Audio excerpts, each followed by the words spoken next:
Dalam sebuah pertempuran, Daud menantang Jalut dan menggunakan ketapel untuk mengalahkannya. Hal ini membuat semua orang terkejut dan memperhatikannya. Akhirnya dengan izin Allah, Daud berhasil mengalahkan Jalut dan membunuhnya. Lalu Allah menganugerahkan kepadanya kerajaan, hikmah, dan ilmu yang dia kehendaki. Seandainya Allah tidak menahan sebagian manusia dengan sebagian yang lain, niscaya bumi akan dipenuhi kerusakan. Surah Al-Baqarah 251. Maka dari peristiwa ini, Daud bukan hanya seorang pahlawan tetapi seorang nabi dan raja yang ditakdirkan menjadi pewaris cincin kekuasaan surgawi. Kita memahami bahwa Allah telah memberikan karunia-karunia khusus kepada Daud, dan kita juga meyakini bahwa ada sebuah rencana rahasia di balik pemberian cincin itu kepadanya. Barang siapa yang memakai cincin ini, yang di atasnya tertera nama Allah, maka dengan izinnya, ia akan diberi kekuatan untuk memerintah para jin, angin, dan binatang. Ketika malaikat Jibril membawa cincin itu kepada Nabi Daud, inilah yang terjadi di antara mereka. Jibril berkata, "Daud, aku telah membawakanmu sebuah cincin dari Allah Subhanahu wa Ta'ala, beserta beberapa pertanyaan.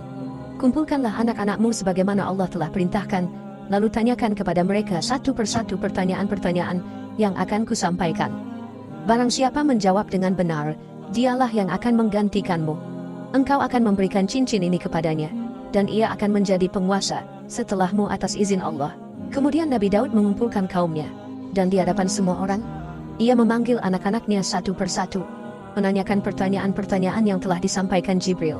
Pertanyaan-pertanyaan itu beragam, seperti, apakah hal yang paling indah di dunia? Apakah hal yang paling buruk di dunia? Apakah hal yang paling kasar di dunia? Dan apakah hal yang paling manis di dunia? Namun hanya Sulaiman putra Daud yang masih belia, yang mampu menjawab semua pertanyaan itu dengan benar. Dikisahkan, ia menerima jawaban dari seekor semut, sebuah detail dari tradisi Israiliyat. Namun hal itu tidak memengaruhi keputusan Nabi Daud. Bagaimanapun Sulaiman telah menjawab semua pertanyaan dengan benar, dan Nabi Daud menyadari sekalipun jawabannya berasal dari semut, tentu ada hikmah yang terkandung di dalamnya, selama tujuan utamanya tetap untuk menuju kepada Allah. Dan demikianlah, cincin itu berpindah dari Nabi Adam kepada Nabi Daud, dan akhirnya sampai ke tangan Nabi Sulaiman atas izin Allah Subhanahu wa Ta'ala, serta terlaksananya misi Jibril. Cincin ini pun akan berpindah ke tangan satu orang lagi, dan Anda akan terkejut ketika mendengar siapa orang itu.